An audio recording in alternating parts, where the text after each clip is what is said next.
Hello there, and welcome back to the Senate Podcast, our first episode back of 2023.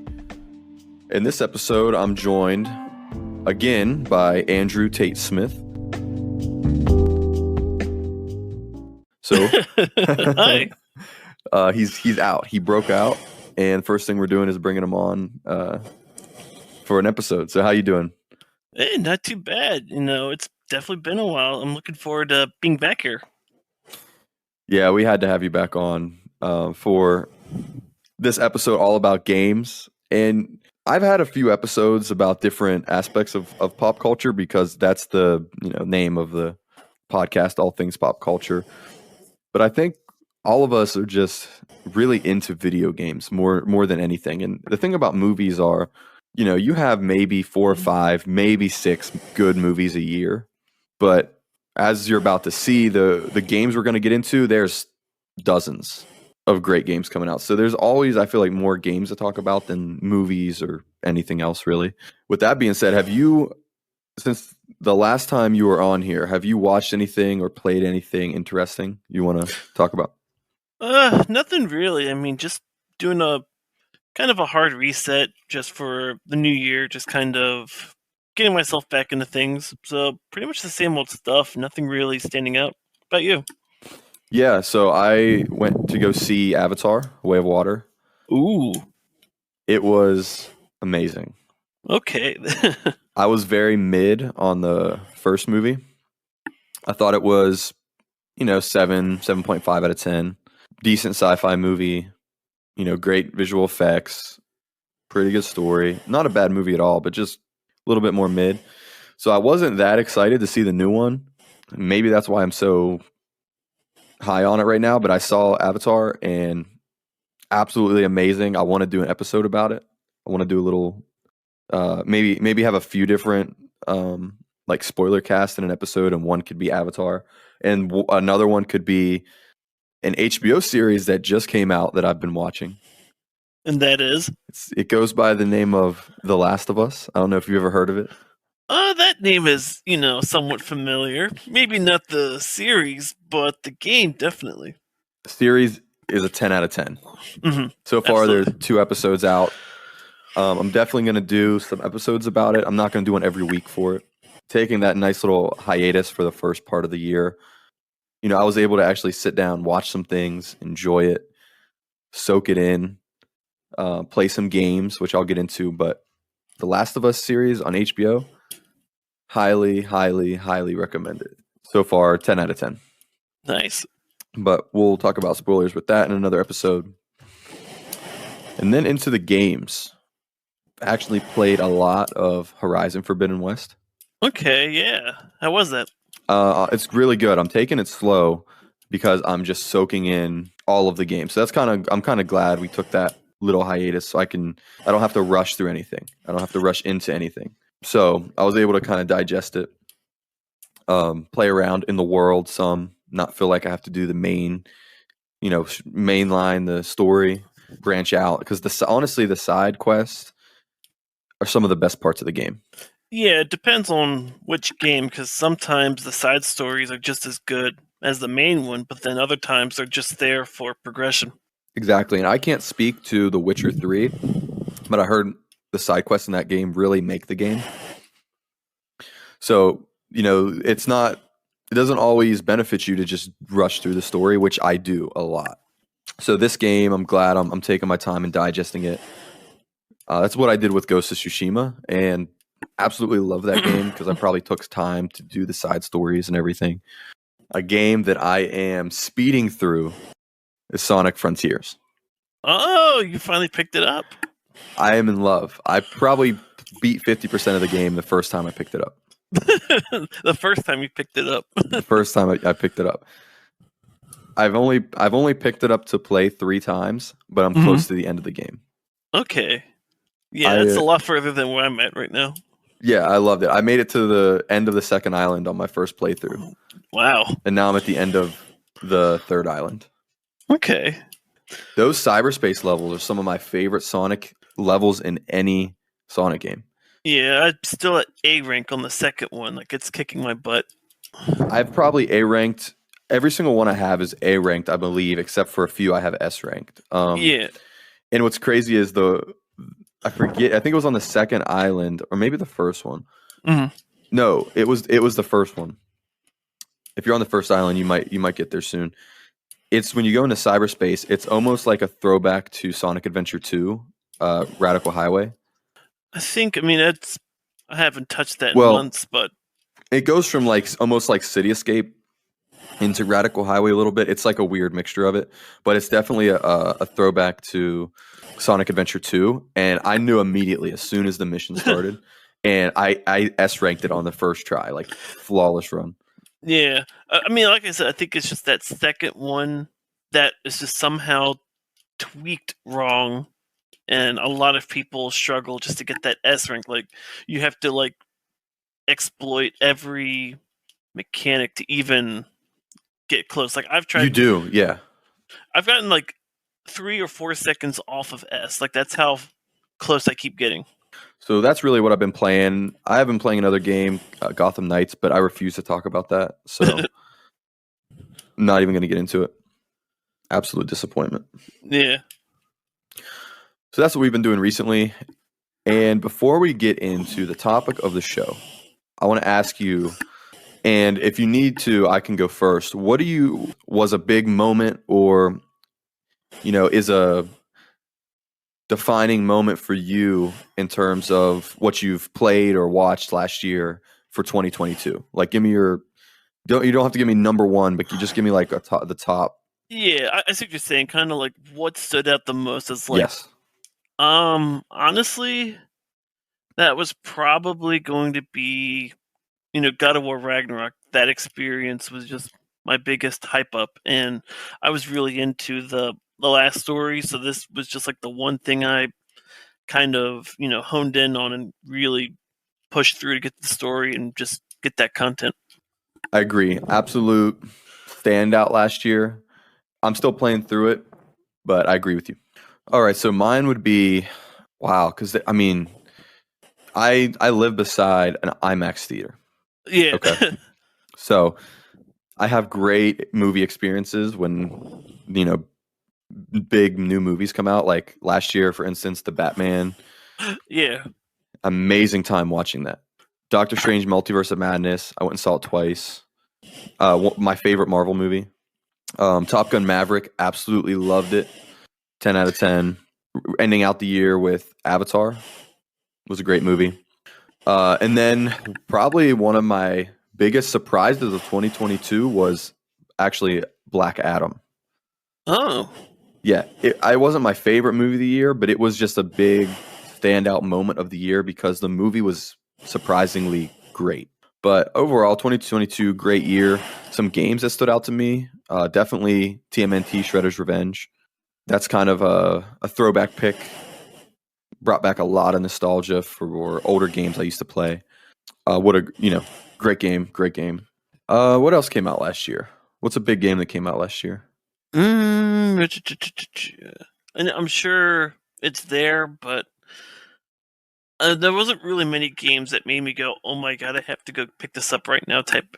Yeah, there really wasn't. I feel like I just kind of went through my backlog a lot last year. Like Jedi Fallen Order. Played through that game last year.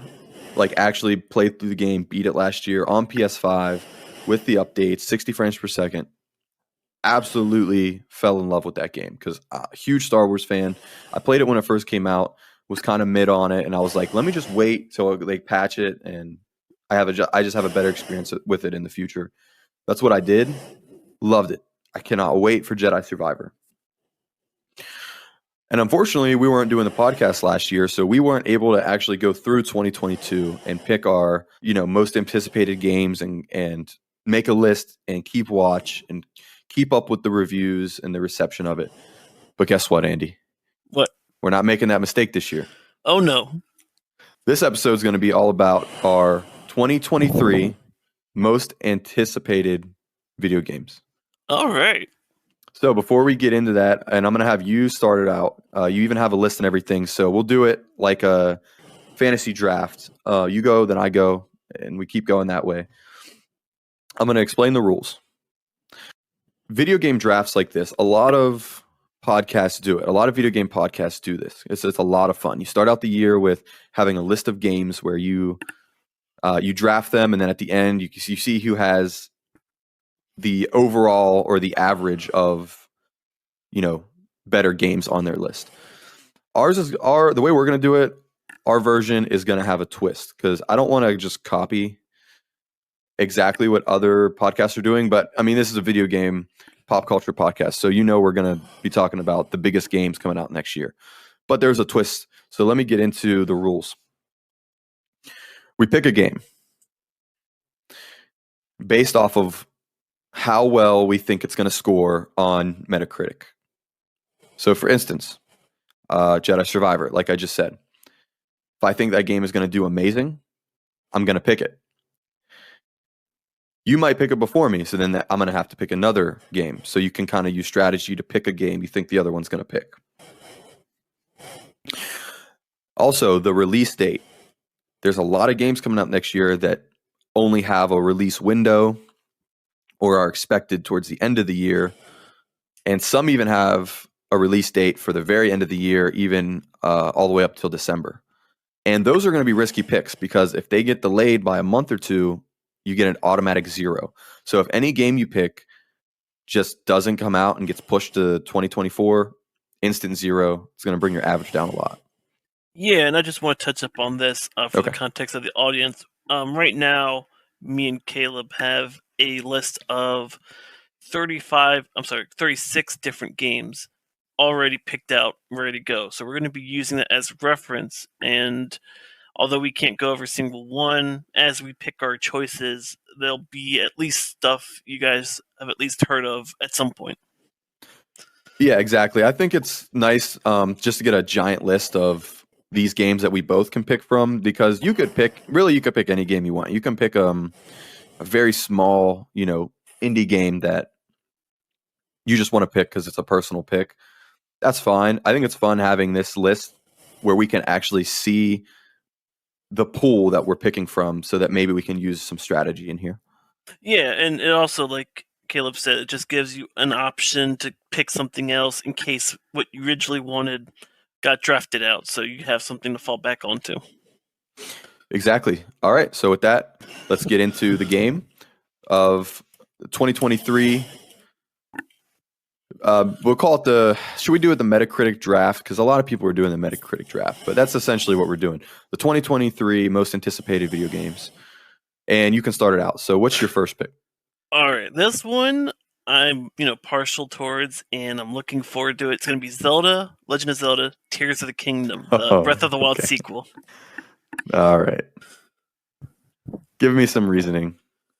Well, Breath of the Wild, as we all know, is just an iconic open world game that really changed a lot of, the game's experience, from a Legend of Zelda standpoint. To go further into that, one of the things I was disappointed at the very end of, and this is kind of like a low-key type of thing, was the final boss, Ganon, not being Ganondorf specifically. Like, it just straight beast Ganon all the way through. But the teasers for this actually show Ganondorf, at least in some iteration. And that is a big hype moment for me, on top of just adding new game mechanics. I think I saw some sort of like wall climbing where you like infuse into the wall. I haven't watched the trailer in a bit, but I know I'm definitely looking forward to that game in particular because of touching up what they already mastered on top of creating more story to develop. It's a solid pick because we all know how beloved the original, not the original, but the previous game was. Yeah, the Breath of the Wild, because this is a sequel to Breath of the Wild. So so I kind of want to. That's a solid pick, but I want to stay along those same lines and also pick a sequel for various reasons. And my first pick will be Marvel Spider-Man 2, from Insomniac. Okay. Let me mark that down. Yep. All right. My reasoning. I trust Insomniac to hit the release date. Yeah. That's huge. So I don't think this is going to get delayed. And the first Spider-Man by Insomniac scored very, very well. This one is going to introduce, or not introduce, but it's going to have the introduction of playing as multiple Spider-Men in the game. I believe, which would be Peter and Miles. Right. So that's gonna be huge for reviewers because that's a giant, game mechanic that wasn't able to be in the first one, because in the first one you could only play as Spider-Man. In this one, you're gonna have Spider-Man, Peter, and it's Miles Spider-Man, and you're gonna have Venom at some point, and whatever iteration of maybe a symbiote Spider-Man you could play as. So there's a huge potential for them to not just rehash the same game, but really improve on it. So that's going to be my first pick. So, all right, head on. What's your second pick? All right, and this is going to be pick number 2 for me, and it's going to be Hollow Knight Silksong. I knew you were going to pick that one. All right, and reasoning. Hollow Knight itself, it starts off as like this, Dark Souls clone. You think, okay, it's not exactly Dark Souls, but you got the gritty, harsh death mechanics and picking up the currency if you die, and then memorizing the boss patterns. But it kind of just has its own atmosphere. I mean, they're bugs. I mean, that's the simplest way to put it, but it gives like an atmosphere. Like there's a whole, I guess, like hierarchy of like call it royalties in the background of the lore that you dig up. And I don't think this specifically is the case in Silksong, but one of the characters in particular is actually, getting her own story, Hornet, as a not a I guess it's a sequel if based off of the ending. So this is just developing more in that story, in that world that exists, and I like the premise of it. I agree. That's the first game scored incredibly well. This is highly, highly anticipated. So solid choice. I don't think you can go wrong with that. Yeah. That's your second choice? Yep. All right. Moving on to my second choice, Resident Evil 4 Remake. Ooh, okay. Coming out March 24th. I think that's safe to pick. I don't think it's going to get delayed into next year. Mm-mm. However, Resident Evil 4 remakes are tricky. They're allowed on this. They're not just re-releases or remastered. This is ground up remake. Yeah. The first 3. Resident Evil 4. Actually 2. The original Resident Evil 4. Original one. Oh, right, scored and very well. Beloved. A lot of people say it's the best in the series. A lot of people say a remake of it is going to be hard to do, and that it actually might mess with the integrity of the original. But if you watched any of the trailers that have been released of this game, it looks amazing. Yeah, and this is the same, I guess, pattern / like theme that they did for Resident Evil 2 and Resident Evil 3 of the the 21st Century series, if you want to put it that way. And they really they don't just copy and paste stuff. They take a story and they modernize it and they make it more, I guess, dynamic than the just saying, oh yeah, we're just going to make it new graphics. They actually take this the engine and they push it to the limits. I think that's going to be a banger. I think that might even come out to being the highest scored game of the year next year, or highest reviewed game of the year. I'd say it's going to be high, but like you said, it's treading on that already, pinnacle. It's that foundation that was set. I think it's going to be high, but to put it on the highest, it's still a little early to say for sure. I agree. I think the highest is definitely between probably our first choices, Spider-Man 2 and Legend of Zelda. Yeah. Either way, all these are going to be some high-scoring games. Oh, definitely. All right, so your third choice. Third choice. For that, I have Atomic Heart.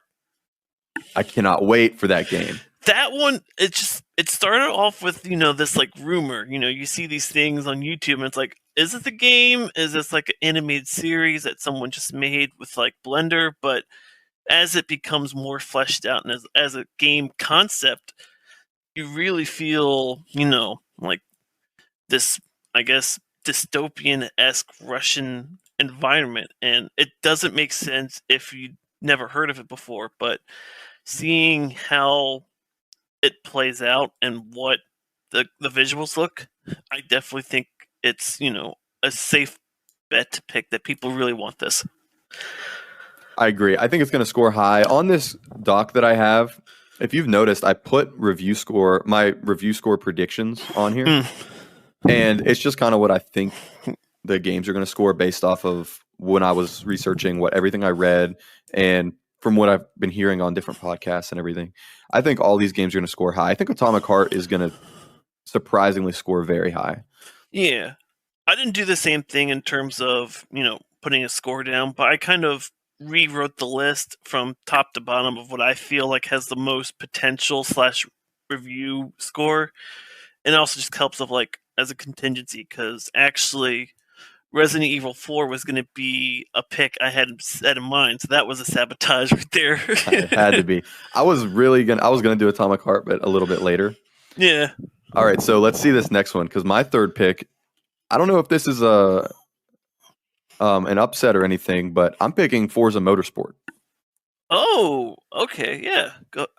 I haven't seen any footage for it, so I'm not sure where it stands compared to the previous Forza Motorsport based games. And here's my reasoning for that.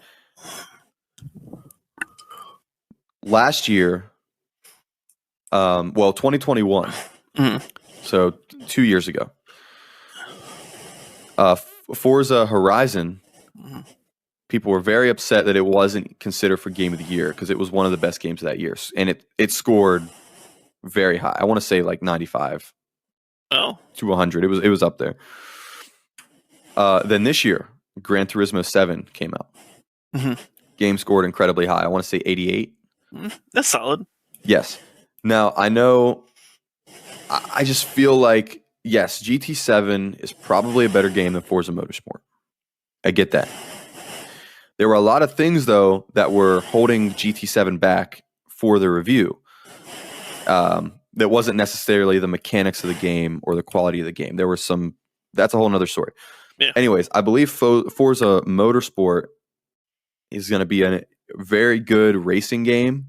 Not an open world racing game, but more of a simulator, because that's what the Motorsport series is like, without those setbacks that GT7 had. And it's 2 years late, a year later than GT7, 2 years later than Forza Horizon. And I feel like it's going to be a banger.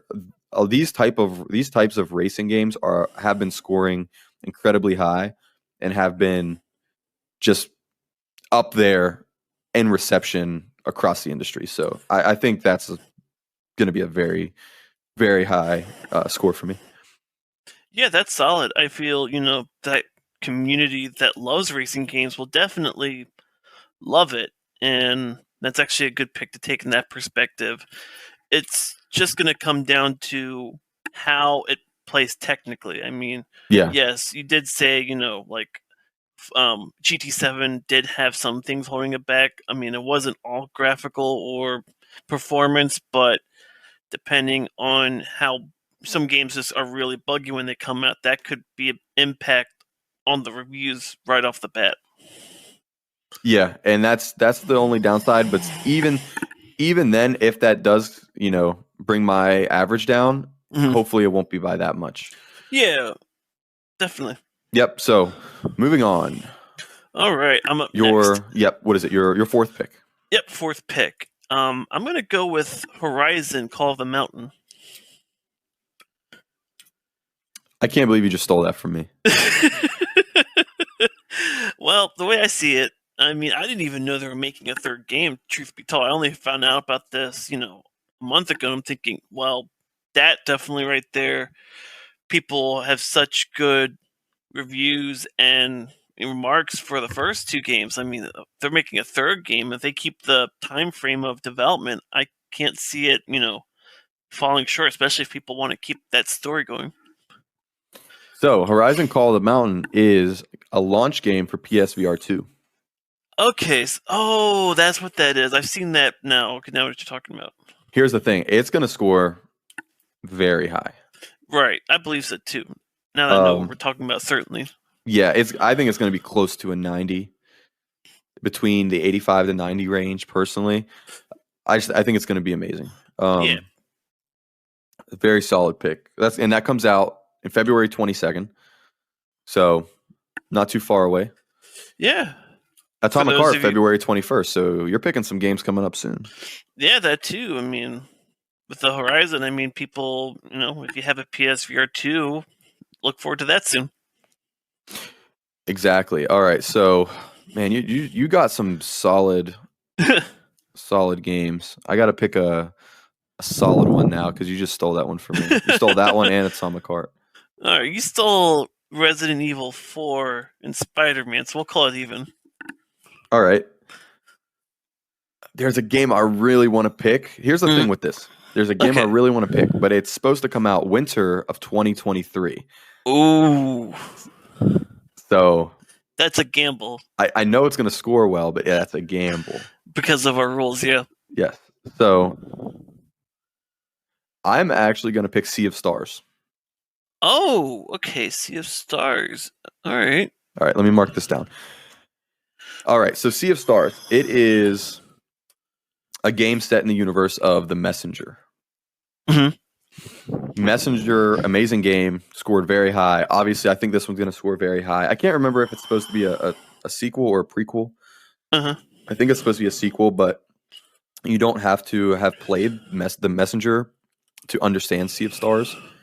And if you have not seen anything of Sea of Stars, I'm just going to do it right now because I love looking at it. Sea of Stars, the artwork in it and the animation, everything that has been released so far, it looks incredible. All right. So what's the mechanic? I mean, I know The Messenger had a pixelated time travel theme. So what makes Sea of Stars stand out in comparison? Let's see. It is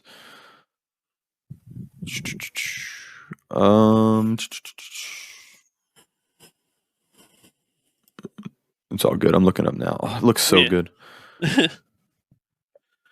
All right, yeah. So it's a prequel to The Messenger, not a sequel. Right. Either way,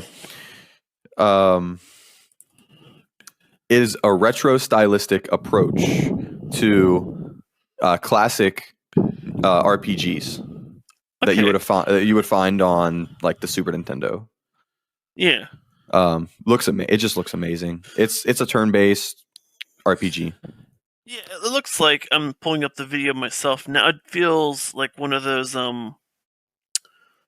Wild Arms games, I think is what they're called. Yeah, exactly. Yeah, so I think it's just going to be a solid pick. I don't see how this is going to score bad at all. It definitely solid pick. Looks nice. I think so. They're going for the JRPG element, and that's definitely a nice style to go with. Yeah, with the art, the music, the modern take on JRPGs within that Messenger universe, I just think it's going to score great. So, sure. All right, that's my fourth pick. So moving on to your fifth pick. All right, pull up my list again. Pick number 5 is going to be The Wolf Among Us 2. All right, let me mark that. Highly anticipated. Yeah, and seeing, the little bit of the gameplay teaser had me hyped with the wolf form being more advanced. Like, the biggest thing with the original was it had technical limitations with just the way they could do certain things. Like, they were running the Telltale engine, so things were just, modeled with altered appearances, but it didn't have actual, like in betweens like this does. And I feel the story was phenomenal. I played it. I love the pick this or this happens, pick that if you want this instead. I love that arc. You can choose how the story goes in a way. It's mostly ends very similarly, but you get a feel of depth as you play the chapters, and I feel like this game coming out is going to be really nice to get into.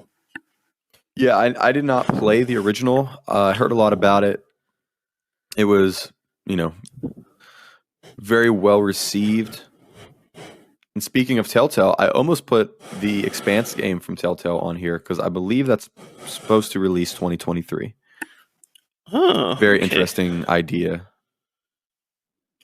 for that. So that's your fifth? Yep. All right. Moving on to my fifth. Of course, Jedi Survivor. I thought There you were you go. about to steal it from me, so I was holding my breath. Yeah, I mean, I got high hopes for it, but not enough to put that as like a steal. So I'll let you go ahead and pull your heart out into this. All right, yeah, I had to take Jedi Survivor. What's funny is Jedi Fallen Order is still hitting within the top 10s of sales charts at least on PlayStation every month, like every month. Now that's just the sales. That's not the review. That's not the Metacritic score. I believe it did score pretty good on Metacritic. I want to say low 80s. I should look it up. But anyways, I think Jedi Survivor is very, very highly anticipated because people lately have been very up on Cal Kestis and that world, especially the game Fallen Order. So I think expanding on that with that game in a next-gen engine or on a next-gen console from Respawn, who are amazing developers, it's going to be a dub. Yeah, I mean, I still find it surprising that you're diving into a Souls game for the sake of Star Wars IP. Star Wars will get me into anything. Duly noted. I love Star Wars. Yeah. Obviously. All right. So before we go any further, we're going to pick 10. Yeah. And we're halfway through. So let me just list off the top 5. Yep. Yours go Legend of Zelda, Tears of the Kingdom, Hollow Knight Silksong, Atomic Heart, Horizon Call of the Mountain, The Wolf Among Us 2. Yep. All right, my list. Spider-Man 2, Resident Evil 4 Remake, Forza Motorsport, Sea of Stars, and Jedi Survivor. Yeah, sounds accurate. All right, so we got 5 more, and then we have a twist at the end where we're going to actually pick 2 more. So yeah, let's finish up our list. You can go ahead and start with your 6th pick. Okay, so number 6 for me is going to be Alan Wake 2.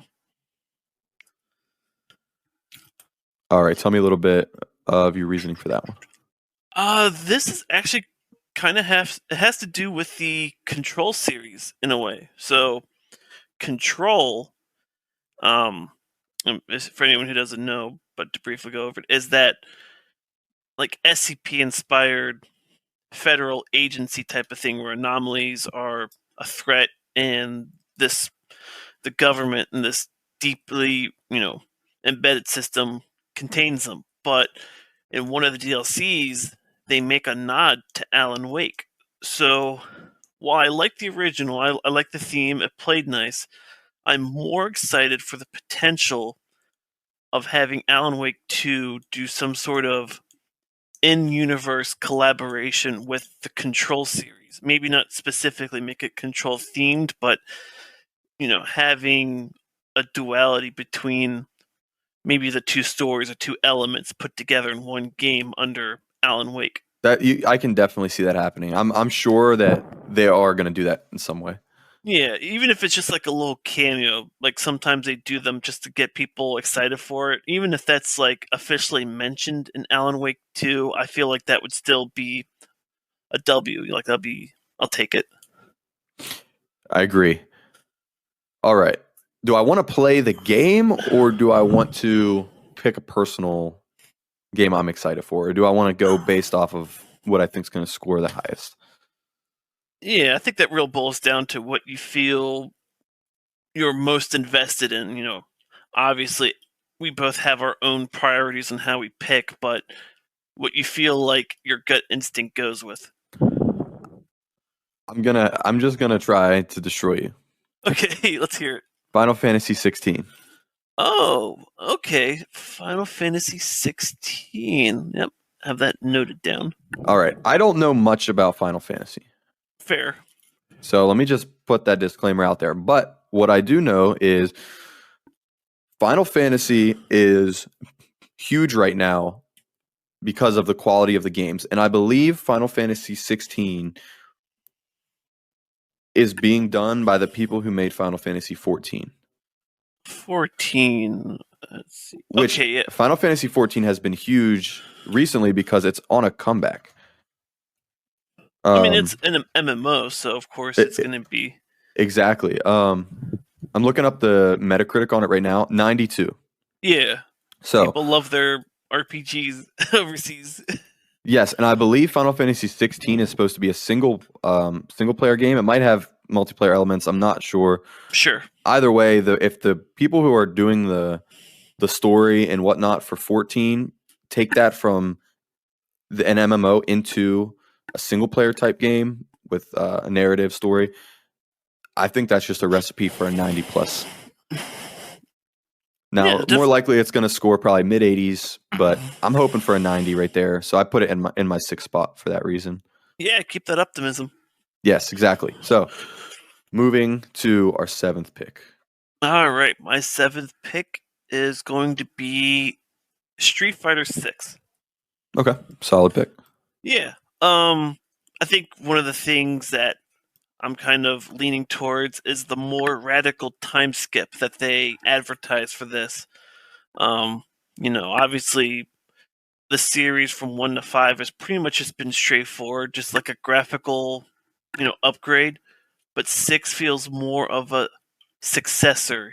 I mean, the same characters, some new ones in there too, but it's meant to be more of a this is where we're taking Street Fighter now versus let's just make the game look nicer. Yeah, and the game, the mechanics look great, and the new elements they're introducing, like the World Tour mode, looks like it's probably going to shake things up in the best way.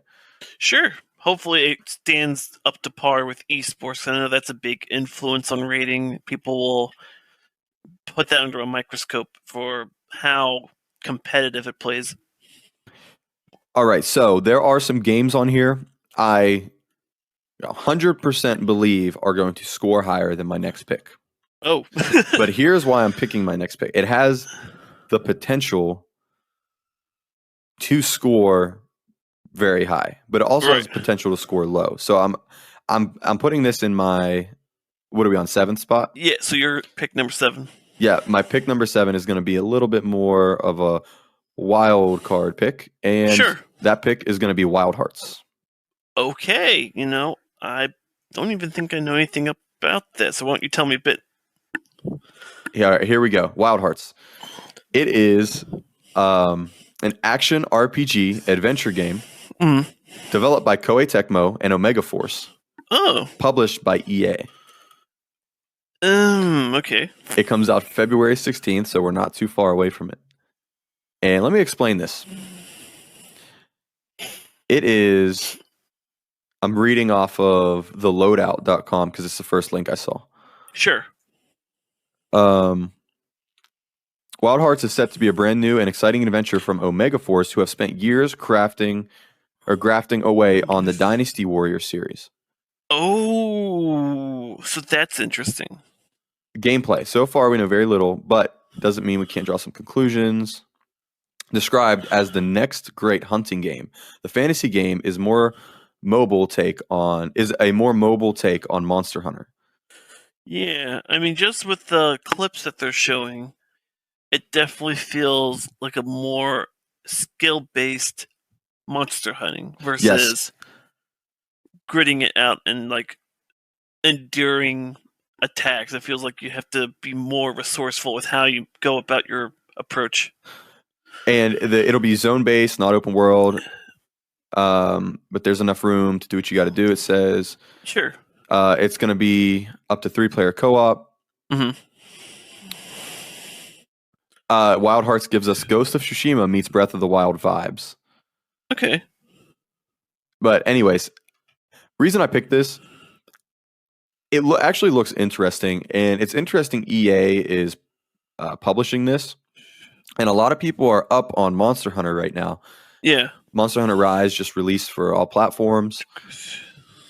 It scored great, so I think this has potential to score close to a 90, but it also has potential to score close to a 70, 75. So I'm just interested to see how this game turns out. So that's why it's in my 7th spot. Hopefully it doesn't bring my average down too much, but we'll see. Yeah, I mean, it feels like, aside from the theme, like the Sekiro of Monster Hunter. Yeah, okay, that's true. Or the Like a Dragon of Yakuza. Yeah, I mean, that's definitely, like a fair comparison. So that's my 7th. What will be your 8th pick? Okay, so number 8 for me is going to be... I'm going to go with Hogwarts Legacy. That was... I'm staying away from it. I wanted to pick it, but I'm glad you did. Yeah, it's a controversial one, especially with people, rallying up their mentalities behind, the Hogwarts IP. But aside from that, you're looking at the Hogwarts open world. I should have picked it. How does it want to explore? I mean, yes, it's way into the past, but that's so it doesn't conflict with main stories. But who doesn't want to just be a Hufflepuff, taking their botany classes and, just going about this experience as their own character? It's just something that really can't put into words. Everyone's wanted to do it. There are games that try to do it from the Hogwarts IP, but this is going to be at least the attempt at it for everyone to try. I should have picked that. The last week they've released a few small clips, and the more and more that's released of this game, the better and better it looks. Yeah, the hype is definitely there. The hype's there. It looks amazing. The only thing is all of that controversy could bring it down. I should have picked it though, because I still feel like it's going to score high. But that's the thing. I'm hoping at the very least that, that whoever hosts Metacritic will weed out the people who are just making biased reviews. I mean, I'm not saying get rid of reviews if they don't like it. What I'm saying is you could tell if someone's just being like, this is a J.K. Rowling game, therefore it's bad. Like, yeah, those are the type of reviews that shouldn't taint the score. Hopefully that's more in the audience than in the actual... I mean, that could go either way, and I think this is kind of like your risky Wild Hearts pick. Yeah. I am kind of dicing it with this one just because if we can push past the controversy, and if it plays like it shows, then this will be a gem. I agree. I agree. So, I got 3 more. Do I want to keep it fun? I mean, it's up to you. I mean, you could go for Sabotage. You could go for something that you have a personal preference for. You could be like, I don't care. I really want this to win, so I'm just going to bank on it. That's what I'm going to do. All right, my 8th pick will be Lies of P. Okay, so I've never even heard of that one either. So look it up. Lies of P. Yeah, Lies of P will be my next pick. Lies of P. And let me tell you a little bit about it. Lies of P. Okay. Developed by Round 8 Studios and NeoWiz Games. Let me read the description of it. Do you like Dark Souls, Bloodborne, and Elden Ring? What if we told you about a game that takes the gameplay from those FromSoft classics, but it sets in a twisted gothic world full of mechanical beings? Then you might be interested in the Lies of P. I completely screwed up that, but you understand what I'm saying. I mean, I see the trailer right now, and it does play. I mean, I wouldn't say play, but it feels like a cyberpunk Bloodborne. No, sorry, no, steampunk. I'm sorry, I butchered that horrifically. But yeah, it's like a steampunk Bloodborne. Here's why it's so cool though. Lies of P is a horrific retelling of the Pinocchio story and draws Oh, inspiration from everyone's beloved Soul series. So it's like a Bloodborne meets the OG Pinocchio story, not the yeah, Disney one, but right. the actual one. And the gameplay looks amazing, and people seem up on it. So I think that's going to score low to mid 80s, hoping more, but I want it to succeed. Yeah. And plus, there are still a few pretty high scoring ones that we can pick. So we'll see from here. So, what's your ninth pick? Pick number 9 for me is going to be Dead Island 2. You're crazy. You're a mad. You're a mad man. People have been talking about this for a while, and this is like one of those. I hope that they're taking this time in development to actually polish it through. So this is like my Hail Mary. You're insane. I am. That's besides the point. No, you're insane. Listen, when a game has been, due for a sequel for like 5 years, you're looking at 5+ years, I should say, but you're looking at the opportunity to take something out of that. It's not like they're rushing it 8 months later from the first release. It's definitely a big gap, and that gap could be used the right way. I'm wishing the best for you. Yeah, I'll go with that. It has potential. Yeah. It actually, is probably going to be better than what's expected. Who knows? Maybe the hype from the first game is going to carry into it, which is possible.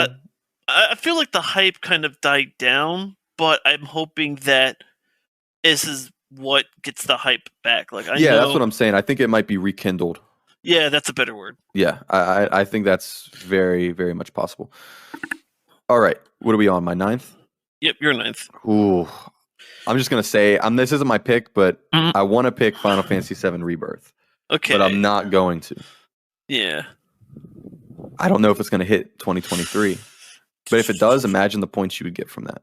Yeah, I'm kind of on iffy on that one. That's not particularly my 10th, but that's interesting to hear that you didn't pick that one in yours. All right, I got 2.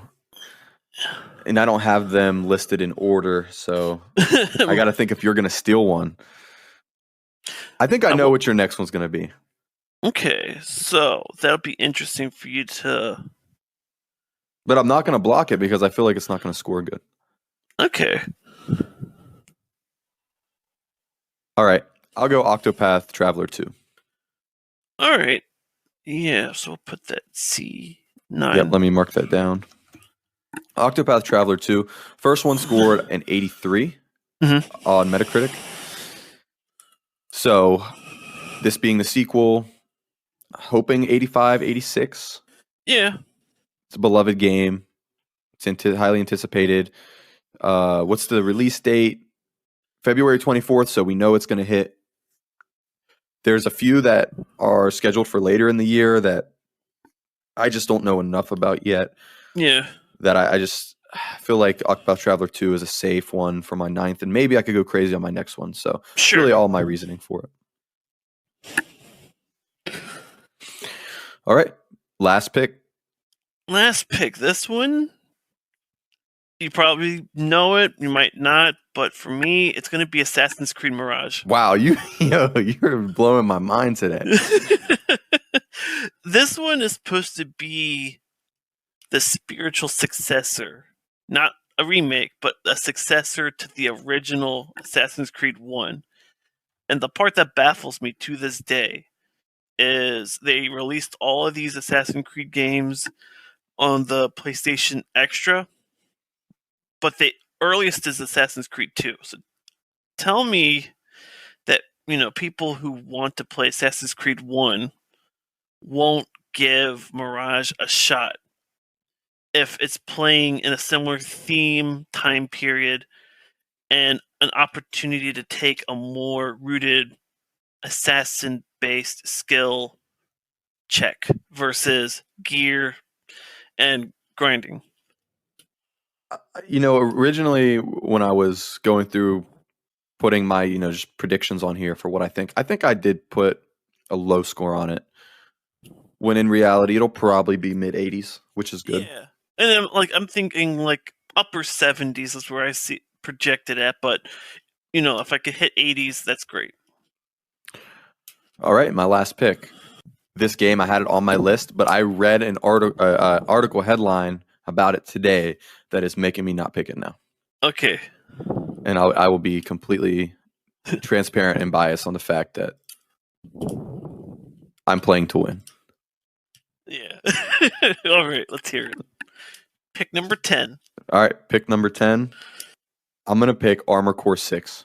Oh. Okay, that's a radical IP change for you. Yes. All right. Armored Core 6 Fires of Rubicon. Let me talk a little bit about it. It was just revealed at the Game Awards. Right. There hasn't been an Armored Core game since 2013. Mm-hmm. Since then, FromSoft, I'm reading off of whatever this is, NME.com. FromSoft has become a world-renowned studio and experts at combat-driven RPG games. It's clear that Armored Core 6 Fires of Rubicon is primed to be a slightly different experience to its predecessors, one that will hopefully incorporate everything the developer has learned over the last decade of game design. From what we've heard, it's still very much an Armored Core game, so those hoping for some Souls-like twists may be disappointed at launch. For now, we don't know much about Armored Core 6. Trailer has been revealed. The trailer looked amazing. It's supposed to be a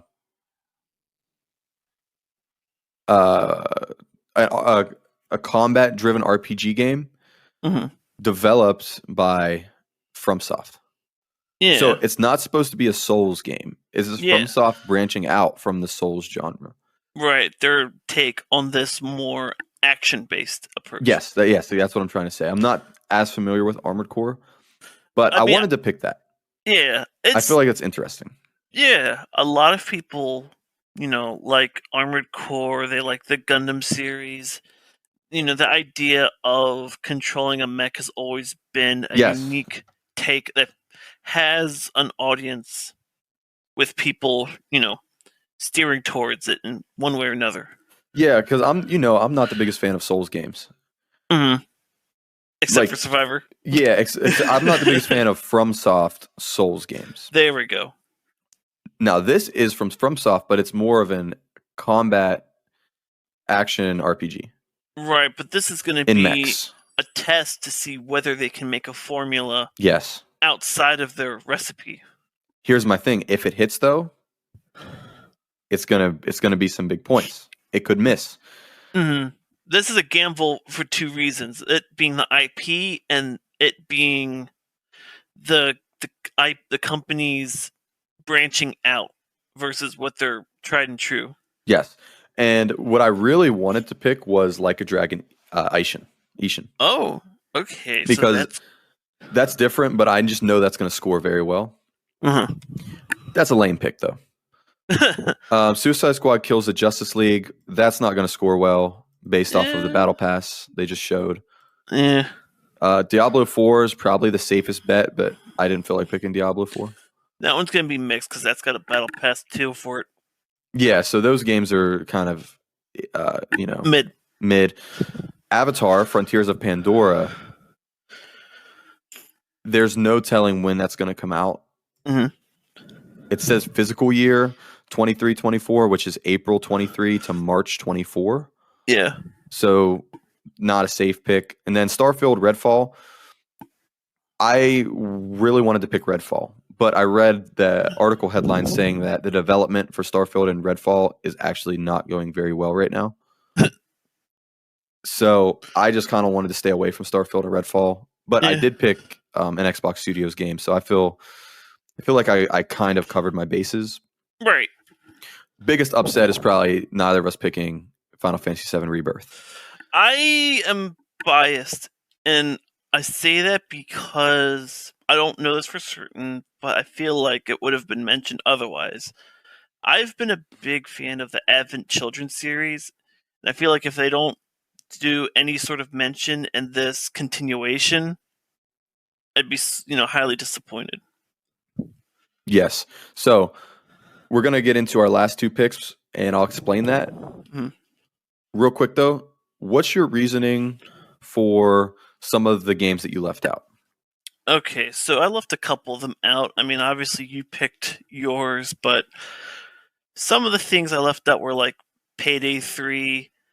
I left out SpongeBob the Cosmic Shake, Exoprimal. There are a couple in there that were just I didn't really resonate enough with them. I mean, Payday 3 seems like they've already done a good formula with 2, and it has a lot of DLC behind it. Trying to make it into a cash cow with 3 seems like a very shady move. And then I'm looking at SpongeBob the Cosmic Shake, and it could score high, but it's mainly for kids, and those games, it's taking a new, I guess, a new approach. It's not like Battle for Bikini Bottom where they remastered it. This is like a new SpongeBob game, so I'm kind of like, grimacing. I'm just not seeing the hype justifying the pick for it. All right, interesting. And there's a reason that I asked you that, because the final part of this prediction right here, we're each going to pick 2, but we're going to pick for each other. Oh. And you can go first. What you're going to do is you're going to pick a game for me that you think is going to score low. I think you should go first because I picked my main one first. So I want to kind of keep the sportsmanship fair by giving you a chance to maybe turn that around with a bad pick preemptively. I already know what I'm going to pick for you. Oh, let's hear it. So real quick, an amendment to this list. I kept Dead Space Remake off of my list. Yeah. Just for the fact that the reviews came out today for it, and I have not looked up the reviews for it today, but just out of, sure, fair play, sportsmanship, whatever. Right. No, I did the same thing. It was higher up on my list, but because of it being too. Just so close traction, I just kind of omitted from picking it. Yeah, I agree. So my first pick for you, which will be your 11th game, yes, it's going to be Skull and Bones. Oh, no. Skull and Bones. I'm going to actually just put that as a title. A Stinker 1. Stinker number 1. Yeah. All right. So what makes you want to give this one to me? It's going to score terrible. It is the naval combat from Assassin's Creed 3 and 4. Yeah. In modern day, but the thing is, this game has been in development for a very long time, and it has had a very rough development cycle. Yeah. So, yeah, it's not getting very, very good reception from anybody.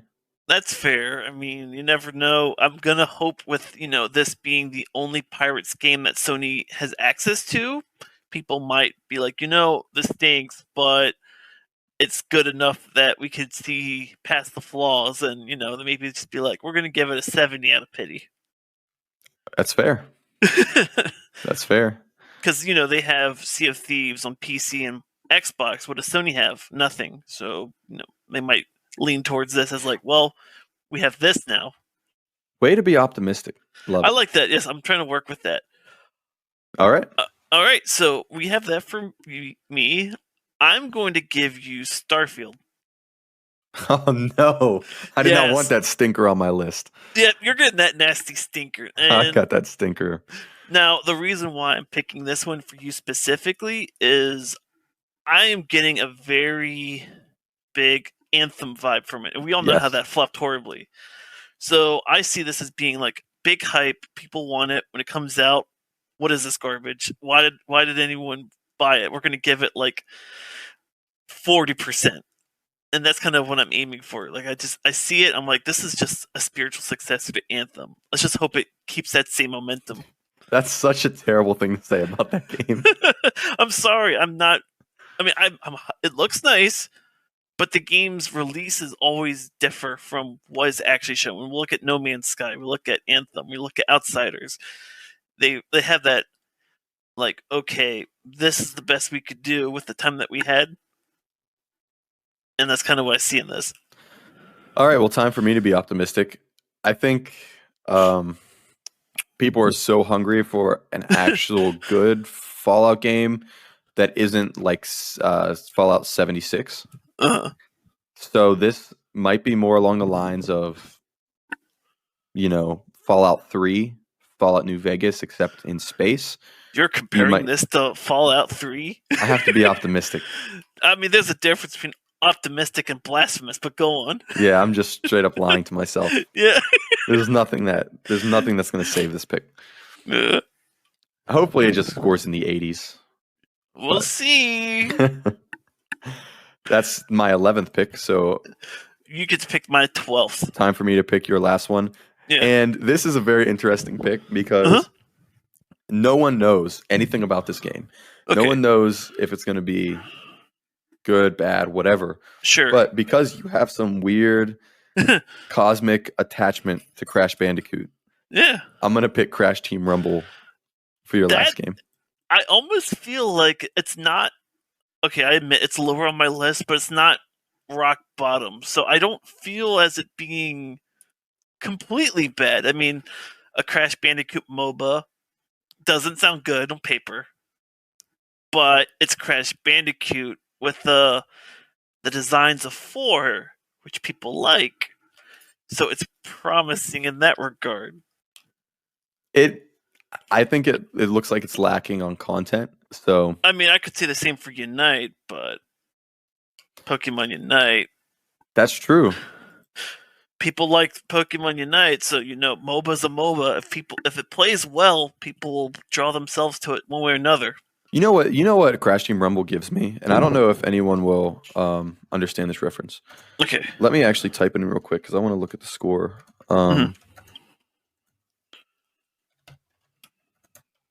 Sorry, long title. Yeah. It's bad when you have to type in a long title to pull it up as a reference. Okay, this reminds me of Ratchet & Clank Full Frontal Assault. Okay.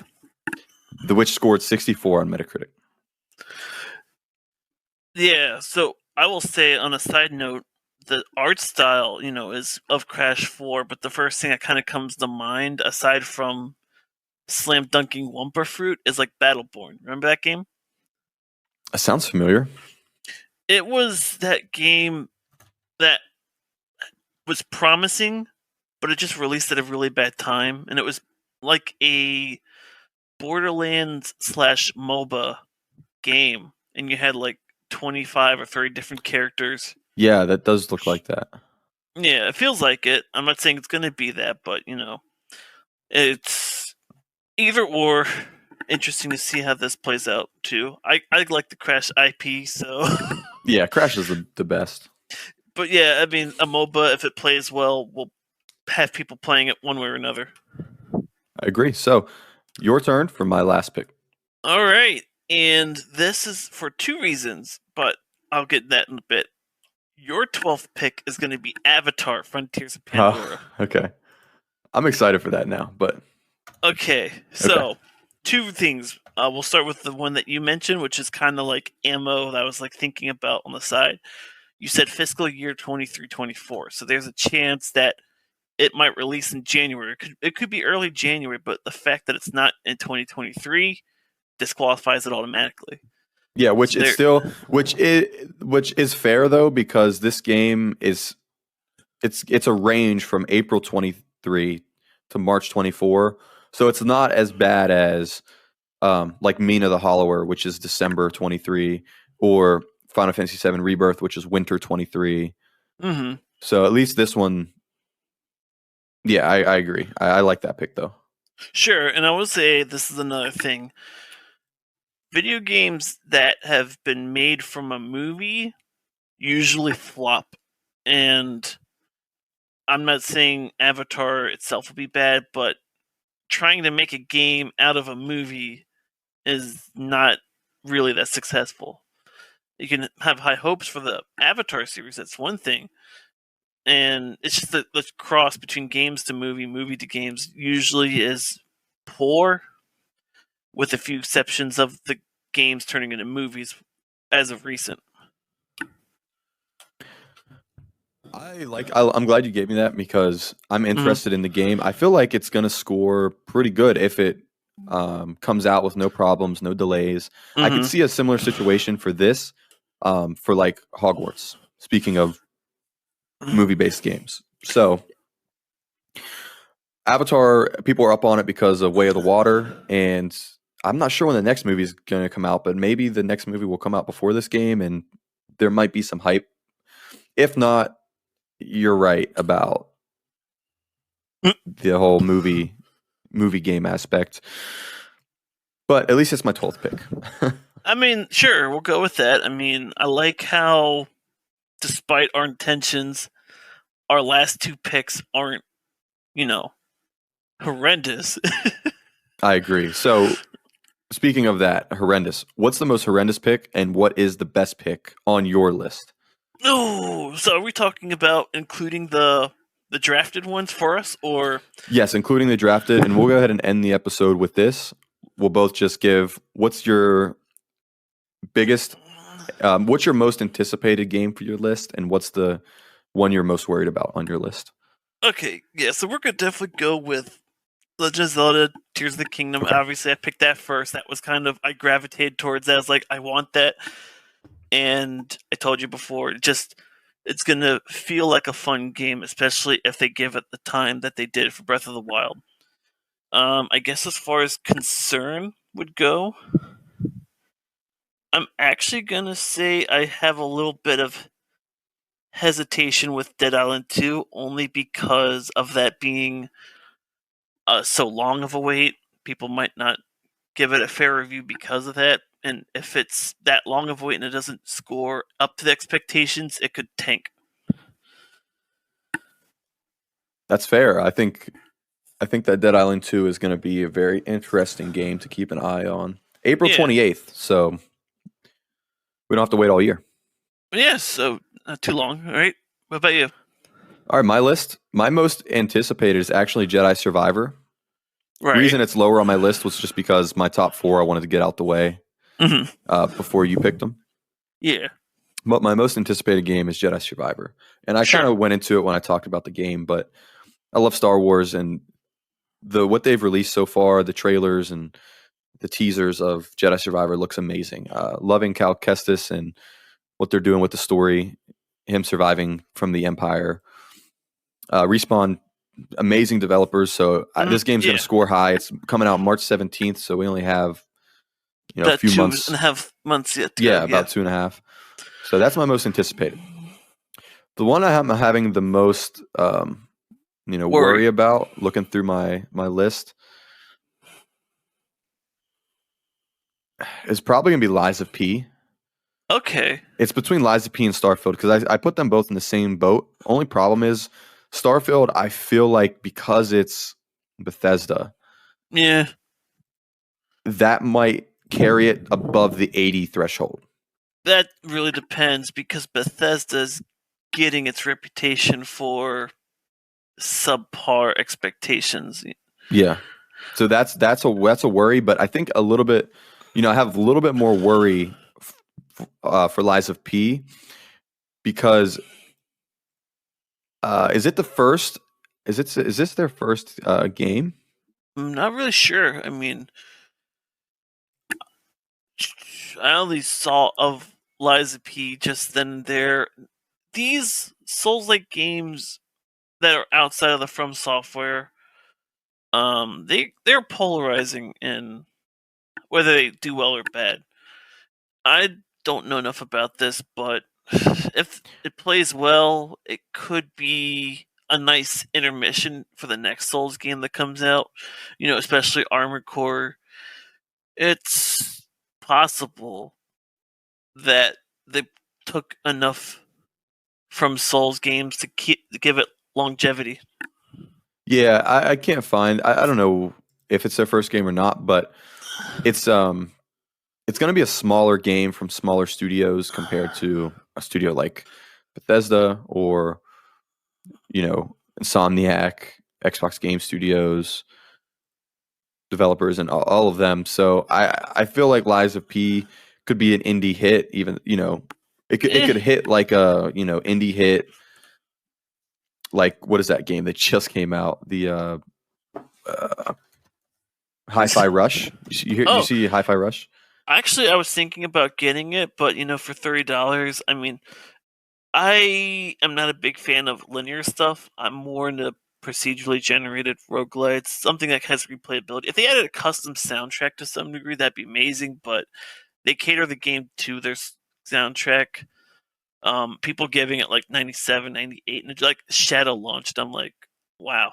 Yeah, so I'm hoping that kind of energy is what Lies of P, comes out with.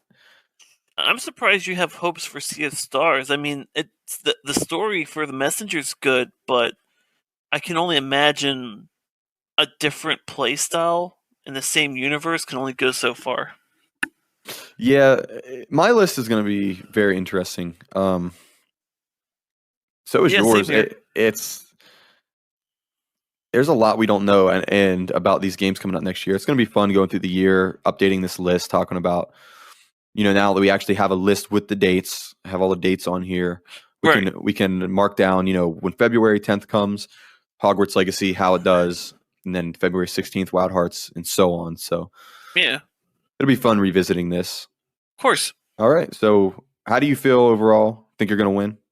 Oh, but that's a good question. I thought I was going to win the game show, but you pulled a sneaky one on me. I am optimistic, but ultimately you could have games that you think are going to be high. Like for some reason, what if Tears of the Kingdom only scores like a 76 because You're done. it didn't? Yeah. So you have a good anticipation, but it could just somehow flop, and you can have games that are picked out for me. Like Crash Team Rumble could be at like a 97, and I'm just like, what? Exactly. Yeah. So you have a good idea of what's to come, but at the end of the day, the community will, make it known where it stands one way or another. Yeah, I'm feeling pretty good about my list. I think I might win, but there's no wild cards like with the Game Awards. So we'll take a total of 1,200 points, and I'll just add up the Metacritic after each game comes out. Once the Metacritic settles down after the first probably 2 weeks, and then we'll add them up. Yeah, sounds fair. All right, with that, that's the 2023 most anticipated video game draft. I'll come up with a title and put it in the episode title. So with that, thanks for playing. Thanks for allowing me to smack you around a little bit. But yeah, I mean, I think we both had our fair share of banter here and there. Some of our picks, we were just like, why did you do that? What sense does that make? Starfield, what? No, not even that. When I was going with Dead Island 2, like, man, you are on something. And I felt like the same thing when you were going with, like, I honestly, like, well, I heard, let's see, and the first one I saw that made me go, why did you pick that, was probably Forza Motorsport. Yeah. That's why these are fun. You never know. Yeah. But hey, wish you the best of luck, and we'll definitely throughout the year see who did what. Yeah, I love these. We'll have to think of something to do for like movies or something else. But all right, thanks for participating. And we took a little hiatus, but we're back now to either weekly or at least bi-weekly. We're just trying to get back in the swing of things and have fun with this. Yeah, of course. Just have some fun. So I had some fun today. So until next time, thanks, Andy, and I'll see you guys later.